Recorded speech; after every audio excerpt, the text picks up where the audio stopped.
নওগাঁর নিয়ামতপুর উপজেলা আন্তর্জাতিক শ্রমিক দিবস উপলক্ষে ইমারত নির্মাণ শ্রমিকদের উদ্যোগে বর্ণাঢ্য র্যালি ও আলোচনা সভা অনুষ্ঠিত হয়েছে। শ্রমিকরা একটি শোভাযাত্রা বের করে উপজেলার প্রধান সড়ক প্রদক্ষিণ করেন এবং পরে আলোচনা সভায় মিলিত হন। আলোচনা সভায় প্রধান অতিথি ছিলেন সংসদ সদস্য মোহাম্মদ মোস্তাফিজুর রহমান। বিশেষ অতিথি ছিলেন উপজেলা শ্রমিক দলের সভাপতি মোহাম্মদ সেকেন্দার আলী। এছাড়া জিয়াউর রহমান, নুহ আলম, মুজিবর, আক্কাস আলী সহ শ্রমিক নেতারা বক্তব্য রাখেন। উপজেলা বিএনপির সাংগঠনিক সম্পাদক জাহাঙ্গীর কবির বাচ্চু উপস্থিত ছিলেন।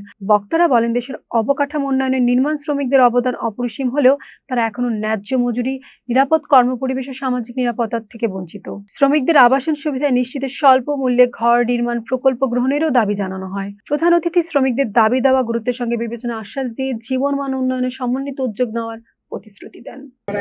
অবদান কার? শ্রমিকের। তাহলে এই শ্রমিকের পৃথিবীর মধ্যে আগে আপনার সে ঐতিহাসিক যুগের 7টা আশ্চর্য জিনিস আবিষ্কার হয়েছিল।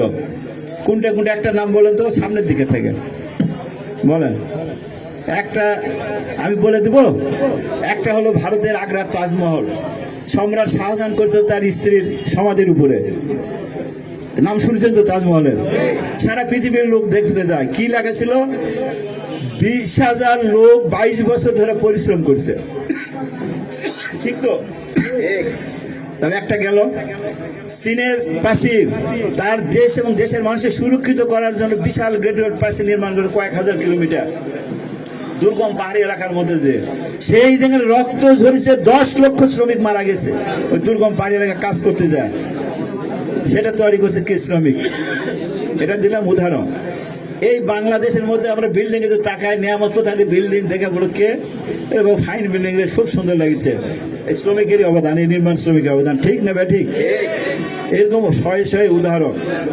আপনার সুয়েজ খাল, যে খাল দিয়ে সমুদ্রের গতিপথকে, সমুদ্রের অনেক এই যে আসা যাওয়ার রাস্তাকে কমায় দিছে। ধরেন যে এখানে একটা ওপার নদী এপার নদী, এই নদী যদি ঘুরান যায়, তার নহাটাতে ঘুরে ওই হরিপুরতে ঘুরে খাড়িতে আসা লাগবে। ঠিক না ভাই? ঠিক। এখন এখান থেকে যদি কাটা দেয় তো মাত্র অল্প। এই কাজটা করে শ্রমিক দুর্গম সমুদ্রের মধ্যে কাজ করতে লক্ষ লক্ষ শ্রমিক মারা গেছে সেদিন। কার রক্তের বিনিময়ে আজকে এই সভ্যতা? শ্রমিকের রক্তের মধ্যে। সুতরাং শ্রমিকদের সম্মান দিতে হবে।